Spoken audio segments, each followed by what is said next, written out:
Okay, so you get the ID. What is ID? ID stand for Integrated Development Environment and it is open source. Open source क्या होता है? Okay, so open source is nothing but a freely available है, इसका सारा code भी open होता है, मतलब आप इस सॉफ्टवेयर को किस तरीके से बनाया गया है ये भी आप जाके देख सकते हो कि इसको किस तरीके से बनाया है, इसमें कैसा कैसा कोड किया है, कैसी कैसी लाइब्रेरी यूज किए, तो ये सारा का सारा चीज आपको मिल जाएगा। या next, cross platform. Cross platform का मीनिंग होता है कि ये सभी ऑपरेटिंग सिस्टम पे चलेगा, मतलब अगर आप विंडोज यूज कर रहे हो तो विंडोज पे भी चलेगा, अगर आप मैक ऑपरेटिंग सिस्टम यूज कर रहे हो तो मैक पे भी चलेगा, लिनक्स यूज कर रहे हो तो लिनक्स पे भी चलेगा, मतलब सभी ऑपरेटिंग सिस्टम पे ये सॉफ्टवेयर चलेगा। पर फिलहाल के कंडीशन में मेरे पीसी में ये सॉफ्टवेयर नहीं चल रहा है, तो अगर ये नहीं चला तो हम इसको क्या कर लेंगे, इंस्टॉल कर लेंगे। ये नहीं, ये होना चाहिए, ये हो जाए ना तो ओके, कोई इशू नहीं। या या तो दैट इज नथिंग बट हाँ, फॉर मोबाइल मोबाइल यूजर तो आपके पास है ड्रॉइडो सीपीपी, तो आप उसको यूज कर सकते हो। ओके, करंटली इज रनिंग, तो ये ओपन हो रहा है, थोड़ा स्लो है बिकॉज ऑफ ऑल प्रोग्राम्स, बहुत सारे प्रोग्राम यहाँ पे चल रहे हैं। तो नोट्स को भी मैं थोड़ी देर के लिए बंद कर देता हूँ।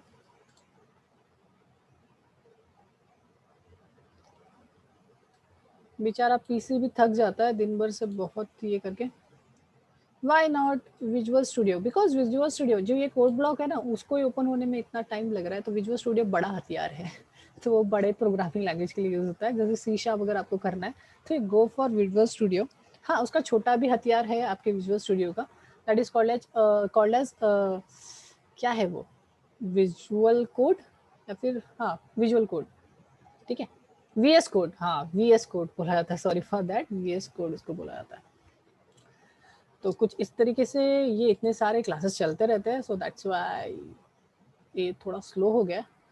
कल तो संडे है तो मैं वो पूरा खाली वाली करके रख दूंगा, सो डोंट वरी। या फाइनली हमारा कोड ब्लॉक आ गया, इसलिए मैं टाइम पास कर रहा था स्ट्रेट फॉरवर्ड कि वो आ जाए, एंड इट्स कम। सो हमारा जो कोड ब्लॉक है ना वो एक आईडी है, जैसे मैंने बता दिया, तो वो सारी चीज़ें जो बता दिया वो अब मैं छोड़ के आगे बढ़ते हैं।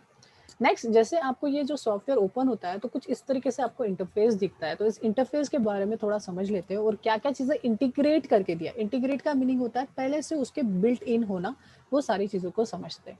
तो सबसे पहले तो मुझे दिख रहा है स्टार्ट स्क्रीन, तो ये जो सबसे पहले जो वेलकम स्क्रीन दिख रही है ना, जिसमें ये लोगो है उसका, देन यहाँ पे लिखा है रिलीज, है ना, तो ये जो रिलीज वगैरह है इस पूरी स्क्रीन को बोला जाता है स्टार्ट स्क्रीन। तो जैसे आप कोड ब्लॉक ओपन करते हो तो सबसे फर्स्ट जो आपको दिखता है that is called as start screen. अब ये जो स्टार्ट स्क्रीन है इसमें भी बहुत सारे टूल्स है, तो उनके बारे में जान लेते हैं। तो सबसे पहले जो टूल्स दिख रहा है आपको, that tool is called as a create new project. तो आप डायरेक्टली क्रिएट न्यू प्रोजेक्ट कर रहे हो, कोई कंपलसरी नहीं है कि सर आईडी का ही यूज करना है क्या सी प्रोग्रामिंग के लिए, तो नहीं सर, अगर आप कोड ब्लॉक भी इंस्टॉल नहीं करते हो तो भी आप सी का कोड डायरेक्टली कर सकते हो, नो इश्यू। बस और बस आपको कंपाइलर चाहिए, आपको कोई सॉफ्टवेयर की नीड नहीं, ये सिर्फ टाइपिंग करने के लिए हमें हेल्प करेगा। बाकी चीज आप नॉर्मल क्या बोलते हैं, हमारे नोटपैड में भी आप कोड टाइप करके कर सकते हो। तो आपको पता है ना, हमारा जो कंप्यूटर होता है इसमें पहले से नोटपैड होता है, तो आप डायरेक्टली सी का प्रोग्राम नोटपैड में लिख के सेव कर सकते हो और उसको रन कर सकते हो। ये भी चीज़ मैं आपको बताऊंगा किस तरीके से विदाउट किसी सॉफ्टवेयर, ना टर्बो सी ना कोड ब्लॉक, विदाउट किसी सॉफ्टवेयर आप इस चीज़ को कैसे एग्जीक्यूट करोगे। ओके, बट अभी फिलहाल के केस में हम जो पढ़ रहे हैं that is code block. Code block कैसे काम करता है वो, तो सबसे पहले जो बटन दिख रही है वो है क्रिएट न्यू प्रोजेक्ट। तो यहाँ से हम प्रोजेक्ट क्रिएट करेंगे। ओपन एग्जिस्टिंग प्रोजेक्ट, अगर आपके पहले से कोई प्रोजेक्ट्स है तो आप यहाँ से ओपन कर सकते हो, पहले से रिसेंटली अगर आपने बनाया है तो। Next one is tips and tricks, ये day of the tips and tricks देता है, कोई यूज तो करता नहीं, मैं खुद भी नहीं करता। एंड इसके नीचे में एक होता है that is called as recent project. तो अगर नीचे में चाहोगे आप, वेट अ सेकेंड, तो यहाँ पे आपको दिखेगा रिसेंट प्रोजेक्ट। तो wait a second, this is called as recent project. तो आपने जो भी प्रोजेक्ट बनाते हो तो वो प्रोजेक्ट सारे यहाँ पे नजर आते हैं, आप डायरेक्टली इस प्रोजेक्ट पे जो भी प्रोजेक्ट रहेगा उसके ऊपर क्लिक करके आप ओपन कर सकते हो। फिलहाल के केस में मैंने सारे प्रोजेक्ट डिलीट कर दिए, जो भी लास्ट सेशन में थे वो सारे कुछ अभी यहाँ से रिमूव हो चुके हैं एंड हम फ्रेशली हम क्रिएट करेंगे। नेक्स्ट नेक्स्ट हिस्सा जो दिख रहा है, तो ये हो गया आपका यहाँ से लेके यहाँ तक का जो हिस्सा है, ये it's called as start screen. Then उसके बाद जो है सेकंड जो हिस्सा दिख रहा है that is called as management. You can see आपके लेफ्ट साइड में जो दिख रहा है वो है मैनेजमेंट। मैनेजमेंट में आपको कुछ टैब्स दिख रहे हैं, प्रोजेक्ट, सिंबल, फाइल्स। तो हमेशा हमारा जो कोड ब्लॉक है वो सेट होना चाहिए प्रोजेक्ट टैब पे, इसके ऊपर होना चाहिए। प्रोजेक्ट टैब के बाद आपको नीचे में दिख रहा है वर्क स्पेस। तो वर्क स्पेस के नीचे आपको आपके प्रोजेक्ट्स दिखेंगे जो भी आप क्रिएट करोगे, ये सारे के सारे प्रोजेक्ट यहाँ पे आपको नजर आएंगे। Okay, so this is called as management. अब बहुत बार ऐसा होता है कि कभी कभी ना ये चीज, ये जो मैनेजमेंट है, ये चीज आ नहीं पाती। ये जो मैनेजमेंट है ना, ये आता नहीं है, दिखता नहीं है। तो उस चीज को कैसे लाए वो भी मैं बताऊंगा। अगर आपके इसमें नहीं आ पाया, आपने फर्स्ट टाइम इंस्टॉल किया और वो नहीं आया, तो मैं बताऊंगा।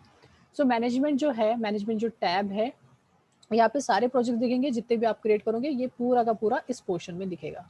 उसके बाद नीचे नीचे में जो है वहाँ पे आपको दिखेगा बिल्ड मैसेज, मतलब आपका एप्लीकेशन जो कितने देर में बिल्ड हुआ, इसमें कुछ एरर है क्या, एरर है तो किस लाइन में है, वो सारा का सारा चीज आपको यहाँ पे बिल्ड लॉग में दिखेगा, मतलब इस वाले टैब के अंदर दिखेगा। ओके, तो ये वाला हमारे काम का है।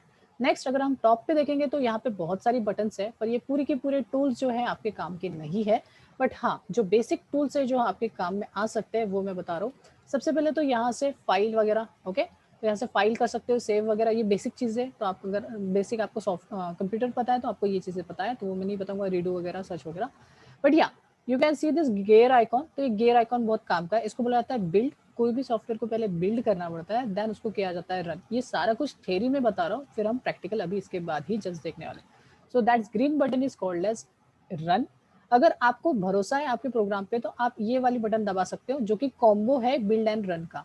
तो ये सारा चीजें हम देखेंगे। तो ये मेनली अपन इतने ही चीजों पे हम वर्क करते हैं, यही हम इस वाले सेशन में पढ़ने वाले। ओके, सो हम करते हटाते ये सारा कुछ काड़ी कचरा और हम चलते go through with the practicals. Okay, तो या क्रिएट न्यू प्रोजेक्ट कैसे क्रिएट करेंगे, आप दो तरीके से आप प्रोजेक्ट क्रिएट कर सकते हो। First, click on this start, है ना, ये जो स्टार्ट वेलकम विंडो है उसके अंदर क्रिएट न्यू प्रोजेक्ट पे क्लिक कर सकते हो, तो आपका ये विंडो आ जाएगा। अदरवाइज आप ट्रेडिशनल स्टाइल कोई भी सॉफ्टवेयर में कैसे करते हैं, file new and go with the project. Empty file मत लेना, डायरेक्टली प्रोजेक्ट लेना। प्रोजेक्ट लोगे तो भी आपको वही विंडो आपको देखने को मिलेगा, न्यू फॉर टेम्पलेट्स।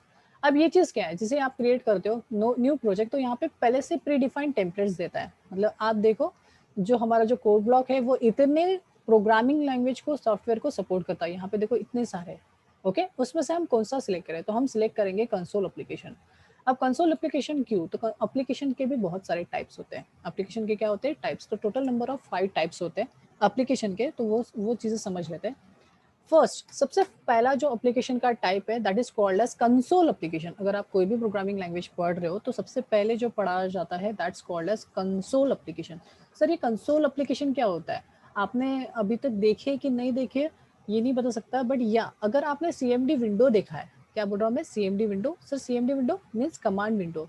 अगर आपके पास विंडोज ऑपरेटिंग सिस्टम है तो आप क्या करोगे, सिंपली लिखोगे सीएमडी या फिर कमांड प्रॉम्प्ट। अगर आप सीएमडी लिखोगे तो आपको दिखेगा एक ब्लैक विंडो कुछ इस तरीके का। तो ये जो विंडो है और इसमें चलने वाले जो सॉफ्टवेयर्स होते हैं that called as console application. तो जिसका भी आउटपुट इस ब्लैक विंडो पे नजर आता है that type of application is called as console application.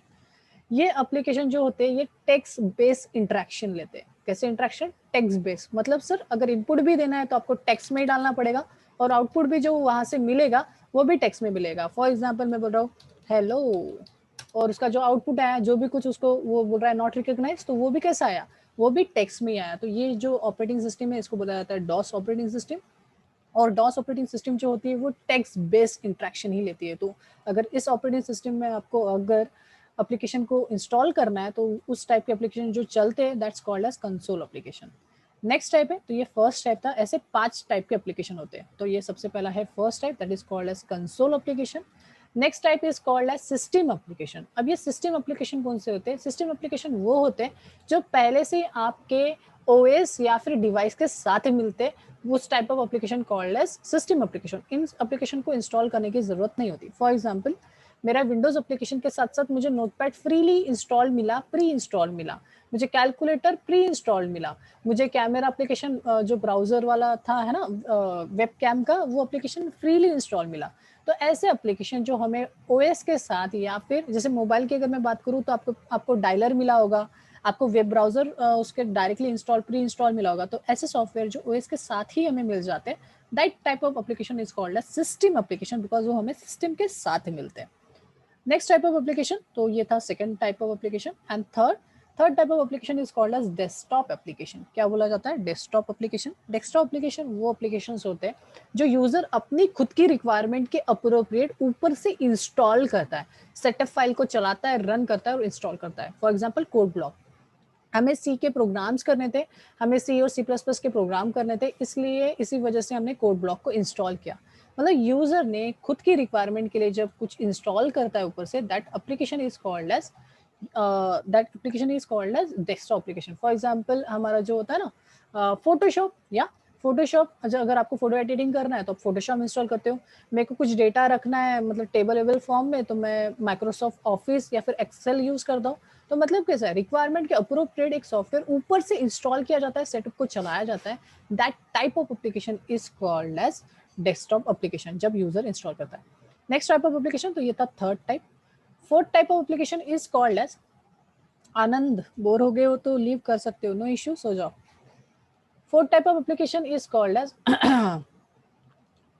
या fourth type of application is called as web application. तो वेब एप्लीकेशन वो एप्लीकेशन होते हैं जो सर्वर पे इंस्टॉल्ड होते हैं। फॉर एग्जांपल अमेजॉन, या Amazon is also application, Flipkart, Facebook, Instagram, ये सारे एप्लीकेशंस ही है। सर एप्लीकेशन एप्लीकेशन वो चीज होती है जिसमें डेटा अपलोड होता है, मतलब डेटा रखता है, इनपुट लेता है, उसको रखता है और उसको फिर शो करता है।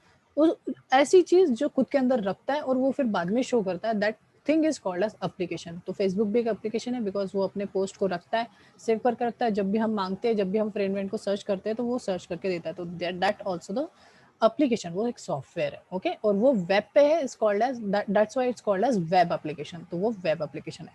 वेब एप्लीकेशन को इंस्टॉल करने की जरूरत नहीं होती, पर दो चीजें बहुत इंपॉर्टेंट है, that is nothing but your web browser और internet connection. Without internet connection and web browser आप उस चीज को एक्सेस नहीं कर सकते हो।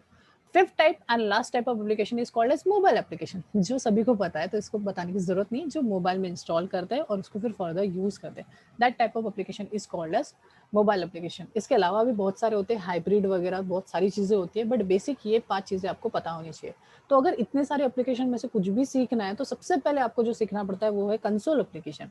सो अगर कुछ भी सीखना है, कोई भी प्रोग्रामिंग लैंग्वेज सीखोगे तो सबसे पहला एप्लीकेशन आप सीखोगे कंसोल एप्लीकेशन। लिख लो, पाइथन भी पढ़ लो, सबसे बड़ी से बड़ी प्रोग्रामिंग लैंग्वेज पढ़ लो, सबसे स्टार्ट होता है कंसोल एप्लीकेशन। तो we select simply console application, ये एक टेम्पलेट देगा एंड हम कर देंगे गो। गो करने के बाद यहाँ पे 2 लैंग्वेजेस का सपोर्ट दे रहा है कंसोल एप्लीकेशन। तो हम अभी फिलहाल के स्टेज में हम सी लैंग्वेज को पढ़ रहे हैं, तो सिलेक्ट करेंगे सी एंड कर देंगे नेक्स्ट। सी सिलेक्ट करने का नेक्स्ट होने के बाद यहाँ पे मुझे पूछ रहा है प्रोजेक्ट टाइटल, तो फिलहाल के केस में ये यहाँ पे हटा देता हूँ। इनवैलिड पाथ ये भी अब हटा देता हूँ। तो सबसे पहले पूछ रहा है प्रोजेक्ट टाइटल, मतलब मेरे प्रोजेक्ट का नाम मैं क्या रखना चाहता हूँ। तो यहाँ पे मैं प्रोजेक्ट का नाम देता हूँ। सपोज ये है मेरा फर्स्ट प्रोग्राम, तो मैं यहाँ पे ले देता हूँ फर्स्ट 101। ओके, हो सकता है ये पहले से हो इसलिए मैंने 1। ओके, तो अभी तो फिलहाल तो मैंने फोल्डर ही डिलीट कर चुका हूँ। So first is the first program name, मैं कुछ भी दे सकते हो, खुद का नाम भी दे सकते हो। नेक्स्ट होता है folder to create a project, कहाँ पे आप अपना प्रोजेक्ट को सेव करना चाहते हो। तो यहाँ पे 3 डॉट पे क्लिक करना है और आपको बताना है कि आपका ये जो प्रोजेक्ट्स है वो कहाँ जाके सेव होंगे आपके पीसी में। तो मैं यहाँ पे मैं सिलेक्ट कर रहा हूँ कोई ड्राइव, तो मैं यहाँ पे ई ड्राइव सिलेक्ट कर रहा हूँ और यहाँ पे ये जो फोल्डर है, या फिर मैं न्यू फोल्डर क्रिएट कर देता हूँ, माई सी प्रो। आप चाहो तो कोई भी नाम दे सकते हो, ये मैंने सी के प्रोजेक्ट्स के लिए किया है और इसको सिंपली सिलेक्ट करके ओके कर देना है। तो मतलब जो भी प्रोजेक्ट्स बनेंगे वो सारे के सारे इस फोल्डर में जाके सेव होंगे। नेक्स्ट जो दिख रहा है वो है प्रोजेक्ट फाइल नेम। तो यहाँ पे फर्स्ट जो हमने प्रोजेक्ट का नाम दिया था वही उसने ले लिया एंड इसका जो एक्सटेंशन है वो है CBP। CBP stand for code block project. तो इसका ये एक्सटेंशन है, जैसे आप .mp3 सुनते हो, .mp4, वो सारे क्या है, एक्सटेंशंस है। वैसे ही कोड ब्लॉक ने खुद का एक एक्सटेंशन क्रिएट किया है, that is nothing but .cbp। ये जो CBP फाइल है सिर्फ और सिर्फ कोड ब्लॉक ही ओपन कर सकता है, बाकी दूसरा सॉफ्टवेयर इस फाइल को ओपन नहीं कर सकता, ये प्रोजेक्ट फाइल को ओपन नहीं कर सकता।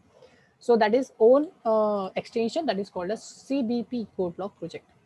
रिजल्टेंट ये पूरा ये पाथ क्रिएट करेगा। रिजल्टेंट पाथ ये है ई के अंदर, माई सी प्रो के अंदर, फर्स्ट के अंदर ये वाला प्रोजेक्ट का फाइल सेव होगा। ओके, देन नेक्स्ट, आप सिंपली यहाँ से नेक्स्ट कर दोगे।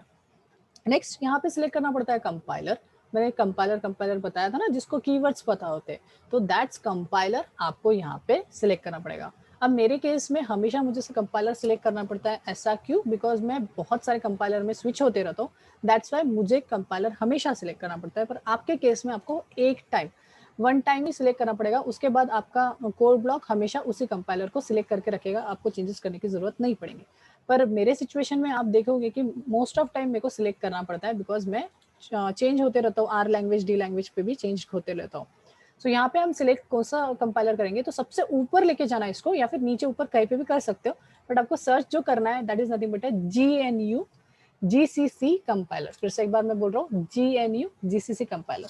अगर ये इसमें आपके इसमें पहले से ही अगर ये सिलेक्टेड है तो इसको चेंजेस करने की जरूरत नहीं है, आप गुड टू गो हो, आप डायरेक्टली जा सकते हो आगे। अगर आपके इसमें ये चीज सिलेक्टेड नहीं है, नो कंपाइलर करके आ रहा है आपके इसमें, कुछ इस तरीके से आ रहा है नो कंपाइलर, या फिर कोई दूसरा कंपाइलर सिलेक्टेड है, तो आप क्या करोगे, सिंपली आप जाओगे GNU GCC कंपाइलर।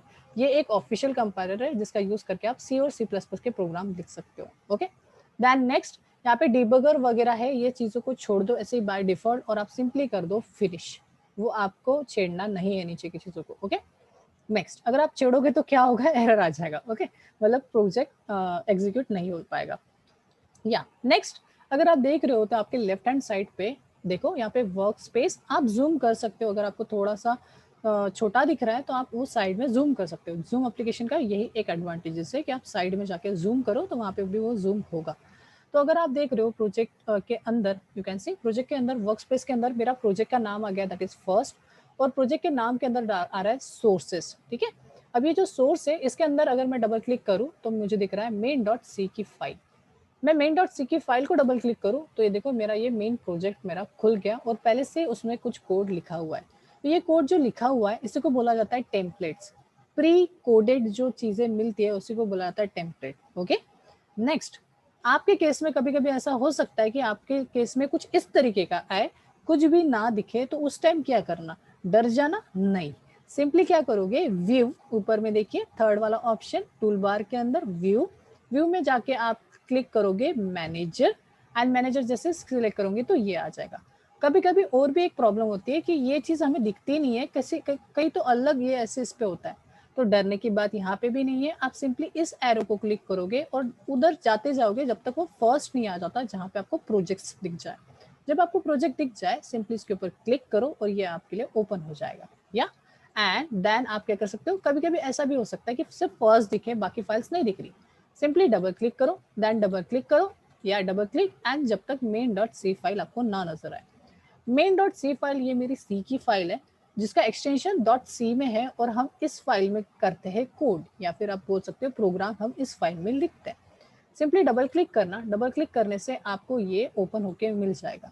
जहाँ पे ये फाइल ओपन हुई है इसको बोला जाता है कोड एडिटर का टेक्स्ट एडिटर। यहाँ पे ये टेक्स्ट को एडिट कर सकते हैं, यू कैन सी मैं कुछ लिख सकता हूँ, एडिट भी कर सकता हूँ, that's called as text editor. तो ये है हमारा टेक्स्ट एडिटर जहाँ पे हम कोड को लिखेंगे, ये मेन प्लेटफॉर्म है हमारा। नेक्स्ट यहाँ पे मेरी प्रोजेक्ट फाइल दिखेंगे, इसलिए मेरे को प्रोजेक्ट एक्सप्लोरर या फिर प्रोजेक्ट मैनेजमेंट बोला जाता है। नीचे में आपको दिखेगा सारा चीज, ये बिल्ड लॉग के अंदर आपको सारा चीज दिखेगा कि इस प्रोग्राम से रिलेटेड जो भी कुछ हो रहा है वो नीचे में नजर आएगा। अभी तक मैंने कोड को एक्सप्लोर नहीं किया है, हर एक वर्ड बताऊंगा, हर एक चीज बताऊंगा, डोंट वरी। बस आप सॉफ्टवेयर को मैं बता रहा हूँ कि किस तरीके से ये सॉफ्टवेयर डिजाइन है और सारा चीज। नेक्स्ट अगर ये जो कोड है मुझे भले ही नहीं समझ रहा, पर इस चीज को चला के देखना है, जिसे आप सभी ने अगर इंस्टॉल किया है तो इस चीज को चला के देखना है, तो सिंपली आप क्या करोगे, जाओगे बिल्ड पे। हमेशा कोई भी प्रोग्राम लिखो तो आप पहले बिल्ड करो, बिल्ड करने से ये जो प्रोग्राम है जो आपने लिखा है इंग्लिश लैंग्वेज में, ये कन्वर्ट होता है बाइनरी में, एंड देन मशीन वो उसको अंडरस्टैंड कर सकते हैं। तो इसको करेंगे यहाँ से बिल्ड। बिल्ड करने पे देखो नीचे में दिखा रहा है वो बिल्ड हो रहा है। अगर बिल्ड करने पे भी कुछ एरर आ रहा है तो मुझे स्क्रीनशॉट भेज देना, मैं आपको बता दूंगा, कोई इश्यू नहीं है। एंड यू कैन सी जैसे मैंने बिल्ड किया तो यहाँ पे बता रहा है 0 एरर, 0 वार्निंग, 0 मिनट 8 सेकंड में वो बिल्ड हो गया। ओके, नेक्स्ट मैं अगर इसमें कुछ एरर्स वगैरह क्रिएट कर देता हूँ, कुछ चीजें मैं मिसप्लेस कर देता हूँ, डिलीट कर देता हूँ, और फिर से मैं बिल्ड करने की कोशिश करता हूँ, you can see there are some errors. You can see यहाँ पे कुछ एरर्स आए, क्या बोल रहा है एरर 7th लाइन पे, तो देखते हैं 7th line, you can C red डब्बा आ गया यहाँ पे। क्या बोल रहा है, एक्सपेक्टेड, खुद ही बता रहा है क्या एक्सपेक्टेड है, सेमीकोलन एक्सपेक्टेड है बोल रहा है 7th लाइन में। अच्छा तो ठीक है 7th लाइन में मतलब यहाँ पे, चलो ठीक है मैं यहाँ डाल देता हूँ, या आप वहां पे भी डाल सकते हो, बिकॉज यहाँ पे लाइन स्पेसिंग का कोई भी लुकआउट नहीं है, मैं बताऊंगा वो चीज़। ओके, तो उसने बोला 7th लाइन में, चलो मैंने डाल दिया फिर से कंपाइल करते हैं।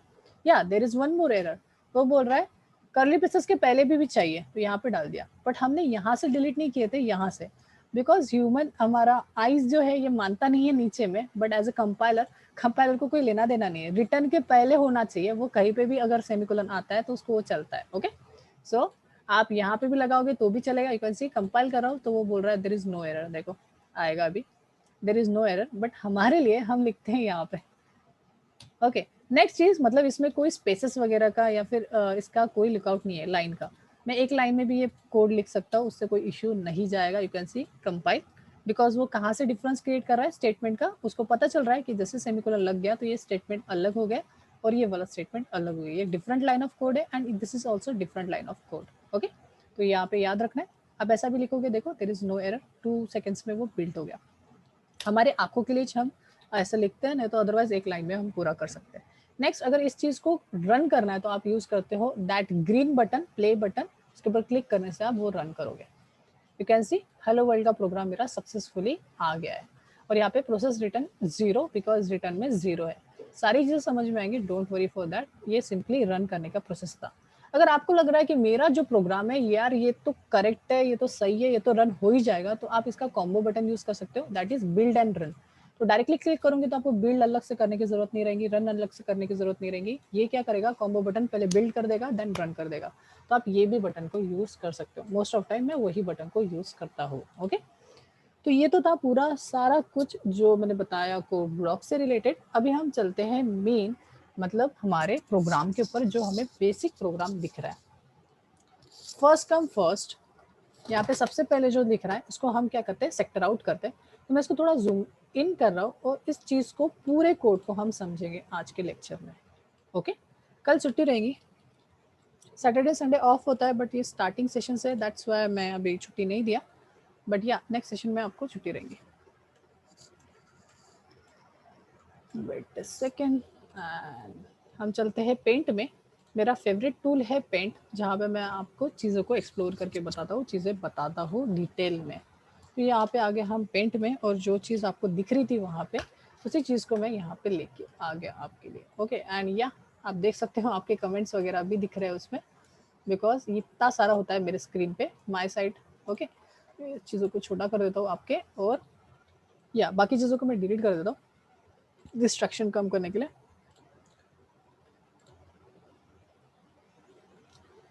And wait a second, and मैं आपको ये चीज़ें पढ़ा देता हूँ।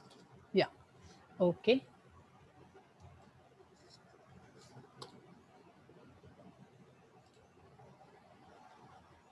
Okay, anyone have any question? S S, where is S S, किस लिए?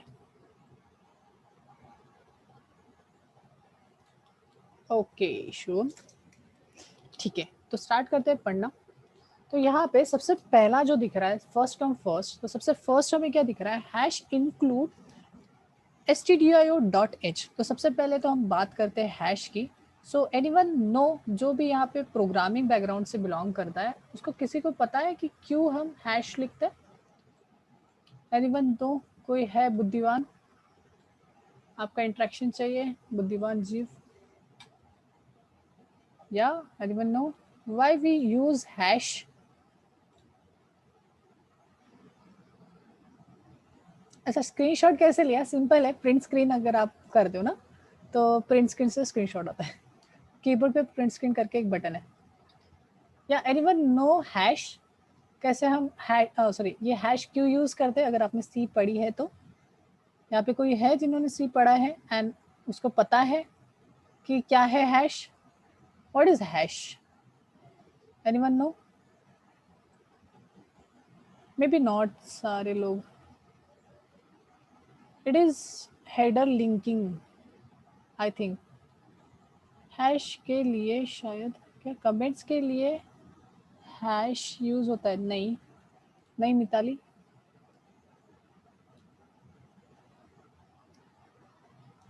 ओके, कोई इशू नहीं है। ओके, 9 मिनट्स बचे हैं, कोई इशू नहीं है। मैं कुछ नहीं तो यहाँ ये वाली चीज़ को तो भी एक्सप्लोर कर देता हूँ, बाद में कल वाले सेशन में हम ये देखेंगे। Predefined, yeah, Bhagyashree is correct.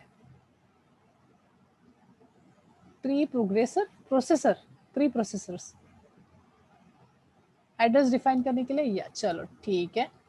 चलो बाकी लोग जिनको नहीं पता, बुद्धिमान बुद्धिमान लोगों ने तो आंसर्स दे दिए। Bhagyashree is correct. Okay, so hash, what is hash? Hash is called as preprocessor directives. ये क्या है? Preprocessor directive.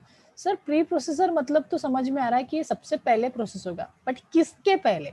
तो ये मेन मेथड के पहले एग्जीक्यूट होगा। यहाँ पे आप देख रहे हो मेन मेन, मतलब इस चीज के पहले। क्या चीज है अभी फिलहाल की कंडीशन में हमें नहीं पता, बट इस चीज के पहले वो एग्जीक्यूट होगा। और क्यों एग्जीक्यूट होना चाहिए वो भी हम देखते हैं अभी फिलहाल के केस में। सो हैश लगे हुए जितने भी कोड होते हैं वो सारे के सारे कंपाइलर जो होता है। सर ये कंपाइलर क्या, थोड़ा हमें समझा ही दो। तो ये एक ऐसा पर्सन है और ये एक दूसरा पर्सन है। ओके, और एक पर्सन, ये तीसरा पर्सन। तो ये जो है ये that is nothing but a CPU. This is nothing but a CPU. This is nothing but a compiler. Okay, and this is nothing but a you मतलब डेवलपर। सो डेवलपर, तो डेवलपर जो भी कोड लिखता है वो कंपाइलर चेक करता है। Compiler check करने के बाद उस चीज को ट्रांसलेट करके सीपीयू को समझाता है।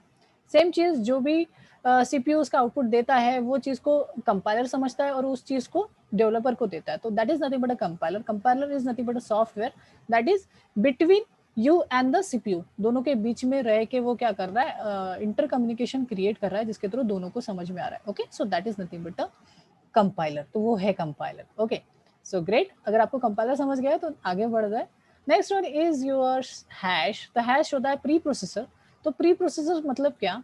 कंपाइलर, ये जो हमारा कंपाइलर है ना, कंपाइलर को बताना तो पड़ेगा कि कैसा क्या करना है। तो प्री प्रोसेसर्स के वजह से हम क्या करते हैं, उसको फाइल देते हैं कि भाई इस फाइल को पढ़। stdio.h, stdio.h एक फाइल है जिसको बोला जाता है हेडर फाइल। डॉट एच का मीनिंग होता है हेडर। सर हेडर मतलब क्यों हेडर? बिकॉज ये हेड में लगी है, ये सबसे टॉप पे लगी है, इसलिए इसको हेडर फाइल बोला जाता है। नेक्स्ट, इस फाइल में होता क्या है? फॉर एग्जाम्पल कल ही मैंने एक वर्ड बताया था चेचे। अब जैसे ये चेचे वर्ड बताया, वैसे ही बहुत सारे वर्ड है। जैसे मैं और एक वर्ड बताता हूँ, माकन।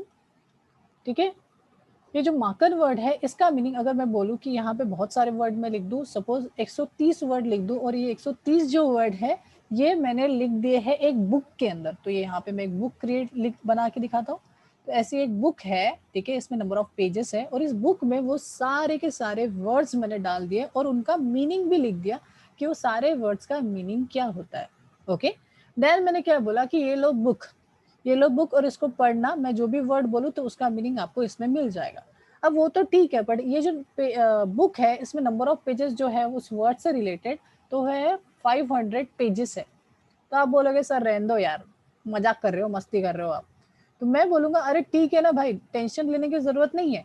मैं क्या करता हूँ, बुक के अंदर मैं और एक पेज दे देता हूँ, एक इंक्लूड कर देता हूँ पेज, सबसे पहला page that is called as index page. क्या है? Index page. So what is the use of index page? सभी बुक में एक इंडेक्स पेज होता है, क्या यूज है उसका? What is the use of index page? Anyone can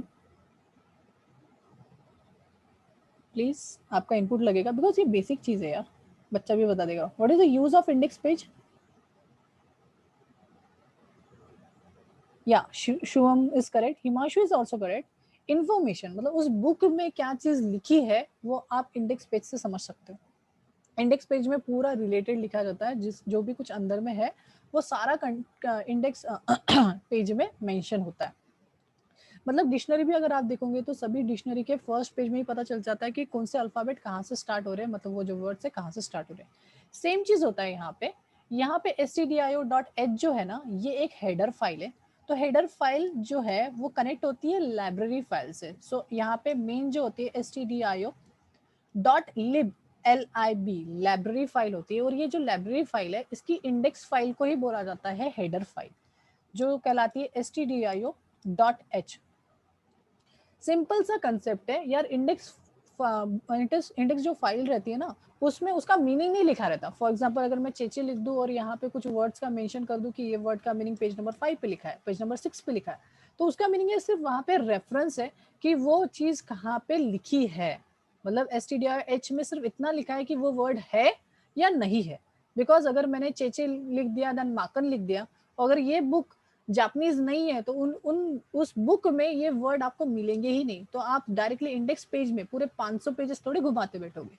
simply index page में आप चेक कर लोगे, अगर ये वर्ड्स है तो आप बोलोगे सर सही बात है, ये वर्ड का मीनिंग ये है, वो पेज के ऊपर जाके आप पढ़ लोगे। बट अगर वो वर्ड वहां पे अवेलेबल ही नहीं है तो आप स्ट्रेट फॉरवर्ड बोल दोगे सर ये इसका नहीं है, मतलब ये वाले लैंग्वेज का नहीं है। सो that is the use of header file. Header file में सिर्फ और सिर्फ डिक्लेरेशन मात्र होता है कि ये चीजें, हाँ आपने जो लिखी है नीचे में ये सारी चीजें वैलिड है, ये आप जो लिख रहे हो वो सही है। वो जो चेक करेगा कंपाइलर, वो किसके थ्रू करेगा, इसके थ्रू, मतलब आपने जो भी कुछ लिखा है वो इस फाइल के थ्रू अंडरस्टैंड करेगा। बट एक्चुअली ये एक हेडर फाइल है। एक्चुअल फाइल जो होती है वो लिब फाइल होती है, that is called as library file, जिसमें पूरा पूरा लिखा है। मतलब अगर कंसीडर करना है तो ये जो बुक है वो लिब फाइल होगी, और ये जो इंडेक्स पेज है वो that is nothing but a header file. Next, फिर से एक इंक्लूड दिख रहा है। इंक्लूड, इंक्लूड भी एक कीवर्ड है। What is include? Include is also keyword. Okay, इसका काम क्या है? ये इंग्लिश जैसा ही वर्ड है, इसका काम है लेना। What is the use of include? लेना। क्या ले रहा है? हेडर फाइल्स को ले रहा है। देखो आपको दिख रहा है, देखो ट्रायंगल ब्रैकेट्स, ट्रायंगल ब्रैकेट्स के अंदर जो भी फाइल्स है उनको वो क्या कर रहा है? इंक्लूड कर रहा है। और प्रोसेसर सबसे पहले इस चीज को प्रोसेस करना चाहिए, इसलिए प्री प्रोसेसर डायरेक्टिव लगाया। तो ये सारा चीज आपको समझ गया कि ये क्यों लिखा है। फिर से एक बार मैं बता रहा हूँ, हैश लगाया है। हैश अगर किसी भी कोड के सामने अगर आपको दिखता है तो सबसे पहले प्रोसेस होगा, और ये जो जितना भी सबसे पहले प्रोसेस करना है इसको टॉप पे लिखना पड़ेगा। सर ऐसा क्यों? बिकॉज कंपाइलर जो है ना टॉप टू बॉटम अप्रोच लेके चलता है। मतलब ये जो रीड करेगा ये टॉप टू बॉटम रीड करेगा। ओके, तो ये इस टाइप के चीज को बोला जाता है टॉप टू बॉटम अप्रोच। तो यहाँ पे कंपाइलर ऊपर से नीचे तक रीड करेगा, इसलिए सबसे पहले वो इस चीजों को देखना चाहिए। सर ऐसा क्यों? फॉर एग्जाम्पल के तौर पे अगर मैं क्या कर दूं, मैं आपको कुछ वर्ड बताऊं और मैं आपको बुक ही ना दूं, बुक भी नहीं दिया, इंडेक्स पेज भी नहीं दिया, मतलब मैंने हेडर फाइल्स को इंक्लूड नहीं किया। अगर मैंने हेडर फाइल को इंक्लूड नहीं किया मैं, और मैंने कुछ वर्ड दे दिया, सपोज आलिम, आलिम मैंने एक वर्ड इंट्रोड्यूस करवा दिया आपको और बोला कि यार बताओ मेरे को आलिम का मीनिंग क्या है, यार बताओ आलिम का मीनिंग। तो आप बोलोगे सर मेरे को तो ना हेडर फाइल पता है, ना बुक दे दी आपने, मैं कैसे करूं, ना आपको गूगल भी कुछ नहीं मिलने वाला, तो फिर कैसे करूं, मेरे को तो पता ही नहीं है। तो सेम चीज है, अगर आपने हेडर फाइल इंक्लूड नहीं की तो कंपाइलर को भी वो चीज अंडरस्टैंडेबल नहीं रहेगी। इसीलिए अगर आप कोई भी वर्ड उसके बाहर का लिखते हो, वो जो कीवर्ड्स है उनके बाहर के कीवर्ड लिखते हो, या फिर कुछ भी अपना लिख दिया, या फिर स्पेलिंग मिस्टेक कर दी, कैपिटल स्मॉल कर दिया, तो भी उसको वो चीज समझ में नहीं आएगी। That is called as keywords. Okay, तो ये सारे कीवर्ड्स का मीनिंग, फंक्शंस का मीनिंग, ये सारे का मीनिंग कहाँ लिखा है? ये stdio.h में। सर stdio.h ये ऐसा एकदम अलता भलता नाम क्यों लिखा है? तो ये शॉर्ट फॉर्म है, इसका फुल फॉर्म है स्टैंडर्ड इनपुट आउटपुट। तो इनपुट आउटपुट से रिलेटेड जितने भी सारी चीजें हैं वो स्टैंडर्ड इनपुट आउटपुट वाली लिब फाइल, लाइब्रेरी फाइल में लिखी गई है, बट उसका जो इंडेक्सिंग पेज है that is called as header file. Okay, same चीज अगर आप नेक्स्ट फाइल यहाँ पे stdlib.h अगर आप इस चीज को नहीं भी लगाते हो तो भी चलता है, बिकॉज ये उसके बाद एक्सटेंडेड लाइब्रेरीज आई थी, तो वो चीज को हम नहीं भी यूज किया तो चलता है। आप डायरेक्टली stdio.h ये लिखोगे तो भी चलेगा, इस चीज को आपने इंक्लूड नहीं किया तो भी चलेगा, बिकॉज उसका कोड आप नीचे यूज नहीं कर रहे हो। Okay, there are less than 1 minute. Anyone have any question? Conio कल हम देखेंगे कब यूज किया जाता है conio. Himanshu no worries, only 1 minute बचा है, मैं फर्दर एक्सप्लेन नहीं कर सकता, बस मैंने 2 लाइन ऑफ कोड को किया है, बाकी हम मंडे को देखेंगे। Anyone have any questions? या you can put on comment section. कल क्लास नहीं है, कल लाइव चैट हो सकता है मेरा इंस्टाग्राम के पेज पे। And please subscribe to our YouTube channel for further videos. कोई लिंक, मतलब कभी कभी मैं लिंक्स नहीं डालता हूँ पर यूट्यूब वीडियो पे वो अपलोड कर देता हूँ। So please subscribe to YouTube channel. हाँ उतना तो कर ही सकते हो यार, फ्री में मैं डेटा दे रहा हूँ तो। सर कितने बजे होगा लाइव चैट? यप कुछ मतलब वैसा डिसाइड नहीं किया है।